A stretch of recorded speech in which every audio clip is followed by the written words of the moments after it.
Just mic ಯಾರು ಅವರು? Hello. Is it okay now? Yeah. Okay. So can I speak in English or a Kannada translation is required? Part Kannada translation. Okay. So first of all, thank you all for inviting me here. As I said, Kannada ಸ್ವಲ್ಪ ಗೊತ್ತು, ಕಲಿತಾ ಇದ್ದೀನಿ. ಅರ್ಥ ಆಗುತ್ತೋ ಮಾತಾಡೋದಲ್ಲ, but it's okay. I can manage the traffic ಎಷ್ಟಾಗುತ್ತೋ and all in here. So to begin with, so every conversation starts with a few questions. So I'll ask these questions again here because we'll be discussing both on Kashmir and also NRC. How many of you think, or rather, the question should be framed this way: shouldn't we eliminate black money? Yes or no? Shouldn't we eliminate black money? Yes. Everywhere it's the same. Shouldn't the infiltrators be thrown out? Shouldn't the infiltrators be thrown out? I'll just ask this in Hindi, थोड़ा अच्छा लगेगा. घुसपैठियों को बाहर फेंक देना चाहिए कि नहीं? Confused? Yes. घुसपैठियों को बाहर फेंक देना चाहिए कि नहीं? Should the infiltrators be thrown out or not? Yes. What kind of? Who is? Okay. Now I'll come to that part very simple in a way. This is exactly, if I just ask another question, shouldn't India be united or not? Yes. So these are the kind of questions which are posed. These are the kind of questions which are posed to, which become a yes or no questions for the people, and you are compelled and forced to reply in yes or no answers. You say either yes or no to these questions. Because when it was told, it was asked whether black money should be eliminated or not, nobody asked what is black money. What is black money? Unaccounted money. Anything else? Untaxed, unaccounted. Anything else?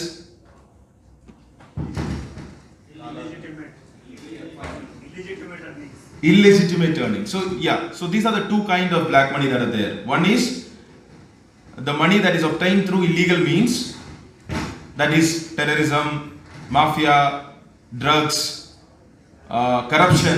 All these would become your illegal means, earning money through illegal means. The other is the undocumented money part. I think there's some issue with the sound. The undocumented money part would be, so if you have taken an auto rickshaw from your home to come here, you would have given some 100 rupees or 200 rupees to him. That is undocumented. You purchase some vegetables from a ready or some, that vegetable cart, you give 100 rupees and purchase that is undocumented. You go to a clinic, a small clinic, that is undocumented. The ladies, many a times, it's a common practice in India, they try to save their money in the kitchen, one of the jar or something, you keep 1,000 rupees, 500 rupees and keep saving it. It becomes sometimes 20,000, 50,000 like that. Now that is an undocumented money because there is no record of that money. So all these are undocumented money. So two kinds of black money. One is that which is obtained through illegal means, that is corruption, terrorism, drugs, mafia, etc. The second is the money which is actually largely a product of informal economy. Okay, all this is informal economy, that auto rickshaw and all those things. Now I am going to ask this question again. Should black money be eliminated or not? Which black money? Which black money? Your answer changed. Earlier all of you were very united in saying yes. And when you said yes, what came? Demonetization came.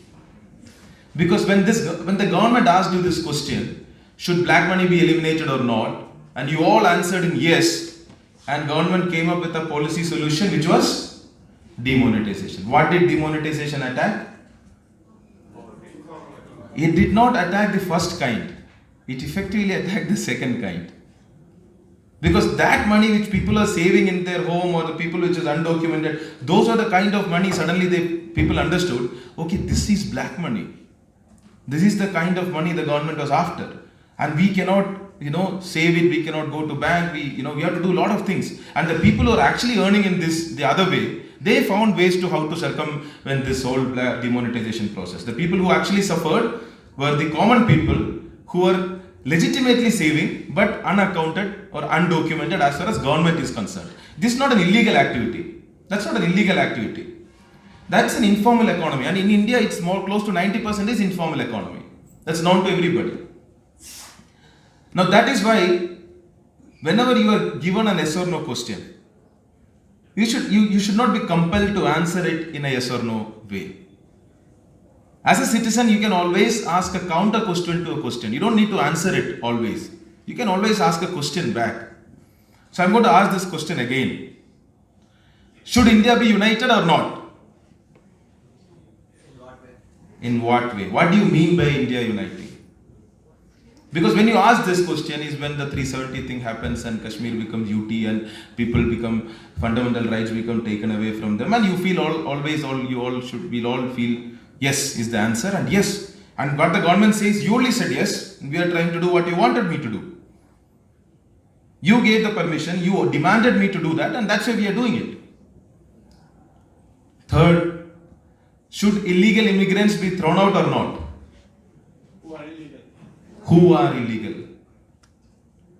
The slight extension of that question is, how will the government know who is illegal? How will the government know who is illegal? Let's say you are on the government side. How would the government decide who is illegal and who is not? Data, yeah. You send your agents and then find out. You send, a government would send agents. Where? To communities where they suspect there is illegal immigration as well. Okay, so that is, and then how do they know? They have to investigate. Investigate and then Find out who the how would you investigate? obviously you're going to narrow down your search. There is no hard and fast rule. Huh. Unless you approach the individual. Yes, but how? Let's say you are the person who's going, then how? Documents actually. The government can ask me to produce documents on that specific. They have to first produce that. Okay. It's difficult to find out unless you investigate. Documents. Basically, it will all, anything government would, if I want to know whether you exist or not, see, a retired person would go to get his pension, okay, and they would say produce, he will be going himself. They would say give your life certificate. Him going is not sufficient. He has to produce the life certificate that I am alive. Then only the pension would come, right? In one of the cases, actually, the previous year's life certificate was not given. This year's life certificate was given, and then they went to take the pension. They said, but your last year's life certificate is not there, so you produce that first. Then only this year's can be processed. Because it could be quite possible that last year you are not alive, but this year you are. So government functions with documents. Okay? So a person, that means what? Who is an illegal immigrant? A person without documents. So I'm going to ask this question again. Should people without documents be thrown out of this country or not? Should people without documents be thrown out of this country or not? What kind of documents? 30, 40, 50-year-old documents. Okay? Now we are going to reframe this question again. Should people without 50-year-old documents be thrown out from this country or not?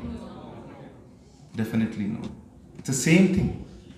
It's the same question. You just expanded it. You just went beyond that questioning, yes or no part. You went beyond that and you understood what is it that they want to do. And then you understood, okay, this is what the government is trying to say. When they're saying illegal immigrants, this is what they're trying to do. When they're saying black money, this is what they would effectively do. Who are the people who will not have these 50-year-old documents? Poor, illiterate, landless labor, very good. Tribals, People who lost their houses in the floods, they didn't have people who lost their very disasters, floods, many kind of, yes. Refugees, yes. Homeless, yes, man, very good, yes. Displaced for riots, whatever reason, yeah, disaster also. Migrants, people who are going for job in different big cities and living in slums and like that. Trade, people who want in trade. Trade, Some okay, yeah. One major chunk is missing. traffic. Trafficked, yeah. Systematically oppressed. Which is the largest section of people who are systematically oppressed? Largest section of people who are systematically oppressed? Women. So, women generally don't have documents. Because they marry and then they go to another village and a distant village, etc. Effectively, their identity becomes of that person's wife or this person's daughter, or that's it. So when they go travel this thing, they don't carry 50-year-old documents to those places. They just go there. That's it. It will not be it will be difficult to. So now I'm going to ask this question: should women without documents, should Dalits without documents, should tribals without documents, should landless laborers without documents, should people who are displaced without documents, should people who are trafficked without documents, should people who are migrants without documents, should all of them be thrown out? This is what NRC is about. How would the government identify? No, these people will not be thrown out. None of them will be thrown out. But their citizenship will be taken away. When the citizenship is taken away, they will still get it back. In the first list, their name might not be there. Then you appeal, then you go, and the second list it might be there. If it is not there in the second list, the third list it might be there. But even for a night, even for a second, even for a day, does the government have any right to take a person's citizenship away? Whose responsibility was to ensure that the person has all the documents? Government. Now the government's inability to ensure that he has documents is the reason why government is taking the citizenship away from him. How is that acceptable? And how we are responding to it? We are responding by making these documents. We are saying which are those documents that you have to make, and then we are suddenly starting to do that. Let's say the power goes off now, okay? Or just like the mic malfunction, the power goes off now. How would you respond? You'll say, oh, power gaya, that's it. And then in half an hour or an hour later, the power comes back. How would you say? Will you be happy or not? That is our mentality. When the power goes, we don't get angry because we are used to it. We are being used to things being taken away, which ideally is our right. We are okay with it. But what is your right when it comes back? What shouldn't have gone in the first place? When it comes back, you feel happy. You will feel, hey, yes, power has come back, man, yes, great, half an hour, power has come back. Nobody is angry when it went. That's what happens with this case also. You will feel sad when you lose your citizenship. You will not feel angry. You will feel, and the way our mentality works, we think is that it must be our fault that we don't have these documents. Government would ask for 5 documents, we will feel one of them will not be there, and if it's our fault. We will have 4 documents, all the 4 will have 4 different names. I have 4 different names in 4 different documents. It's the same person who put 4 different names is the person who is going to say, these 4 documents don't match, so you are doubtful citizen. So when that happens, and your citizenship is taken away, and then later, when you are granted it, when you are given it back, you will feel happy. You will feel grateful. Oh man, my citizenship is given back to me. Something which shouldn't have been taken away is taken away in the first place. When it comes back to you, you feel happy.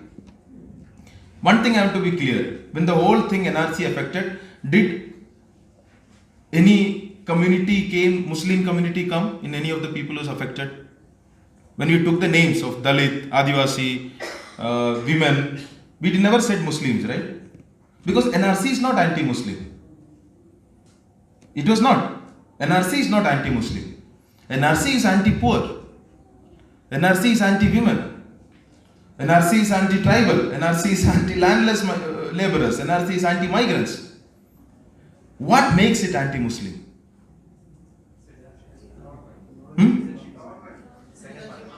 Citizenship Amendment Bill. Very correct. Because what is essentially an anti-poor exercise is being sold or marketed in an anti-Muslim way through the Citizenship Amendment Bill. The Citizenship Amendment Bill, it's not a new thing. What are the two kinds of citizenship? By birth and acquired. That is a little, that comes a little different way. There are two things very simple. That is jus soli and jus sanguine. Jus soli means by birth of the soil. Okay? We say also, we are born in this soil. We feel attached to this soil. And the other is by descent or blood. This debate that we are right now having was the same debate we had in our Constitutional Assembly debates also.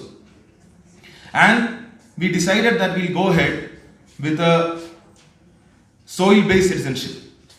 Okay, at that point of time itself. That somebody who was born in this country will be a citizen here.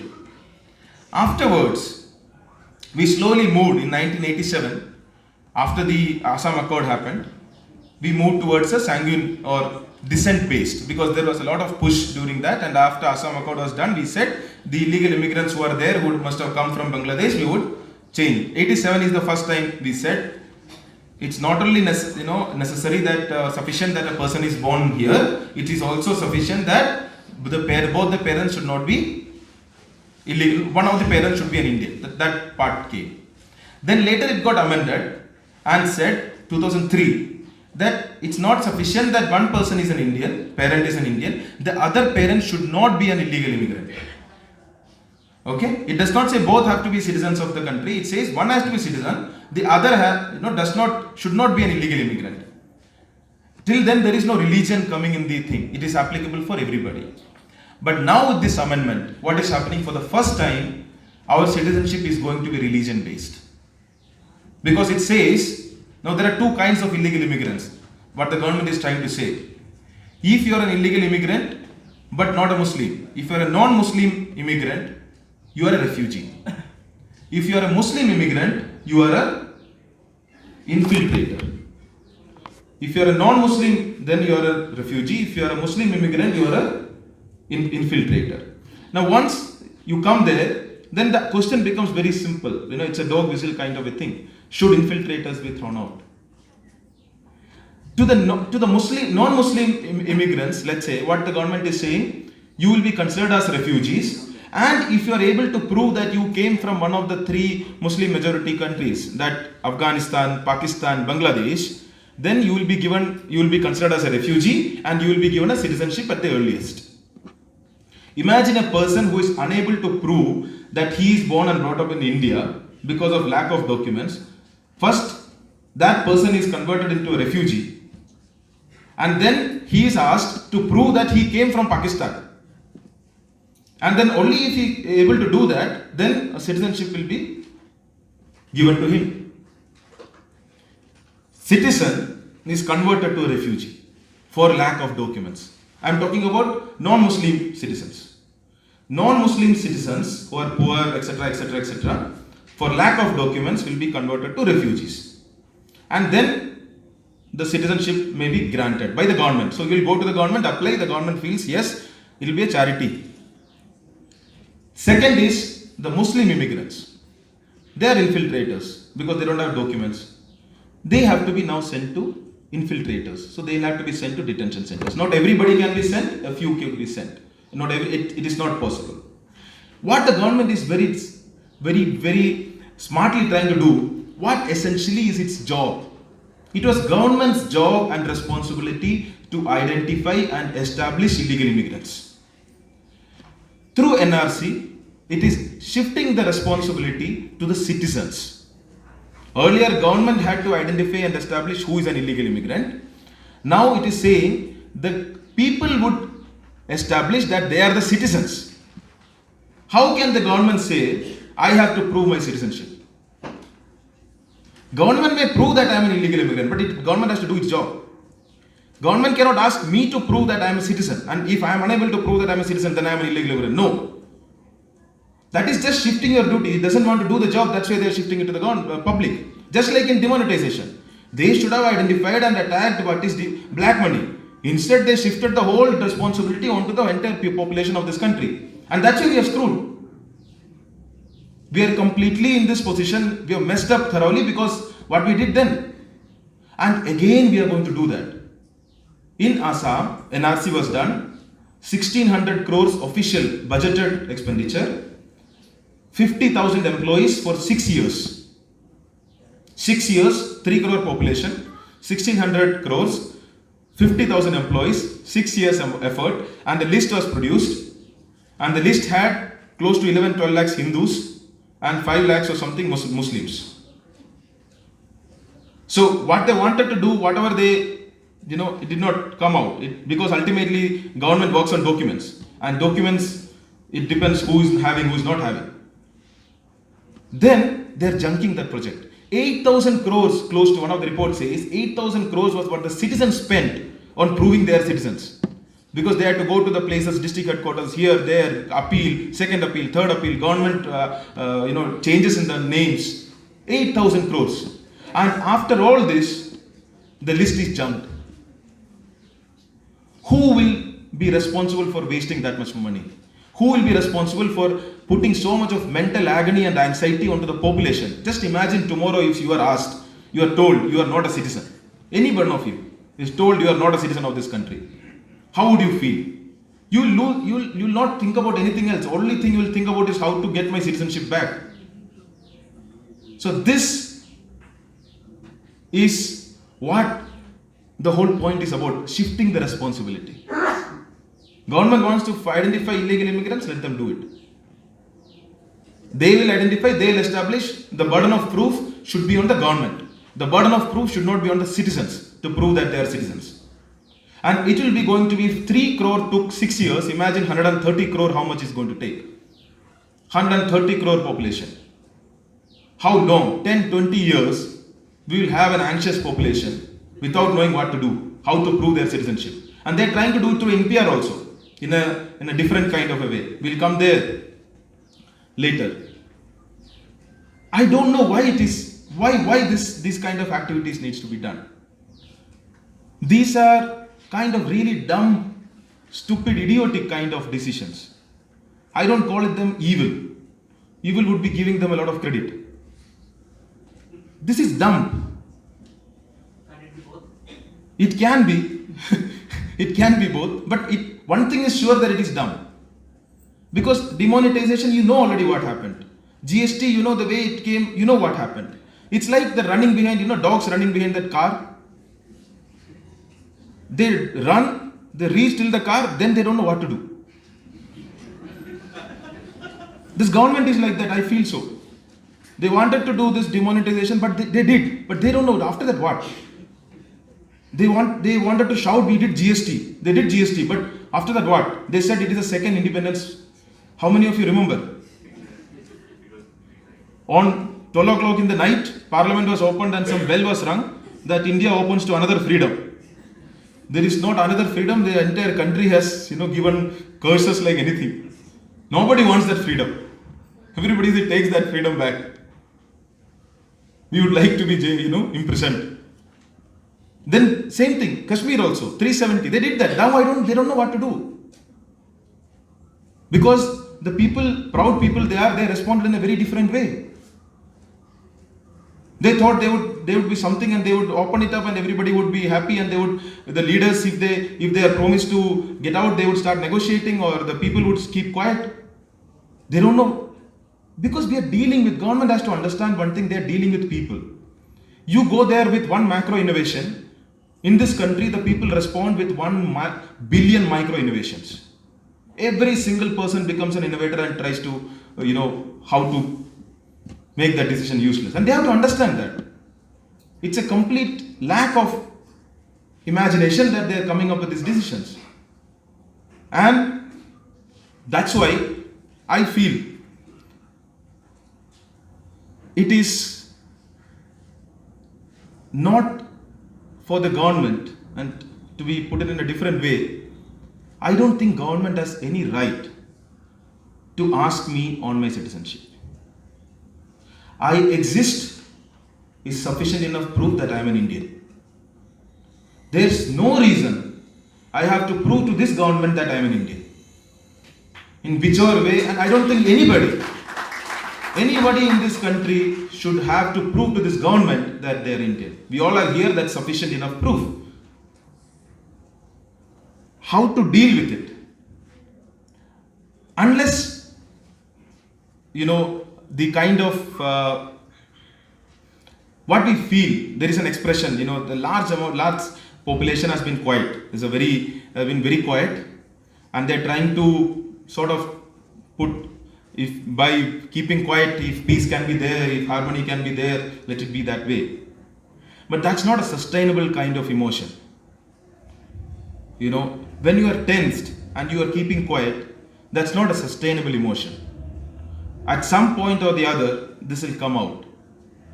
It's important that the feelings are given its expression in a democratically acceptable way. It's important that it happens. And I am telling, we have to ensure, we have to tell this government that we will not let one more such exercise happen in this country and ruin this country for 10, 20 years. Because it's not a 5-year exercise. They might start it, but they will not be able to end the NRC. The list will go on for years. And then at some point they'll stop. And as concerned citizens, we have to tell the government in a democratically acceptable way. And I'm saying a democratically acceptable way means protest. Article 19 gives us an freedom to assemble peacefully and give our expression. That's an acceptable way in democracy. Thing is that we have stopped. If your own citizenship, the entire country's citizenship is also questioned, we would just keep quiet and find how to sort of take the documents away. We don't think that we have a right to question this government. We have a responsibility to question the government, and we have a duty to our next generation to say that we are not going to leave a country in which a large generation is a secondary citizen in this country. We have a responsibility for that. And for that, we have to tell. We might fail, we might succeed. But if that expression is out there in the open, someday the governments might change. Like in RA, some 200 young people, they protested. They knew they were going to fail. RA, everybody know, RA protest, something is happening in Maharashtra. They knew they were going to fail, but they protested. And the government changed. What was the first decision the new government took? You should learn from those 200 people. They knew, they are no match, but that spirit. And that putting that spirit and the expression out there in the open, for which people came out and said in their manifesto, if we come to power, we will not let this happen. And when they came to power, they said yes. Because we are not fighting for today. We are fighting for our tomorrow. Thank you.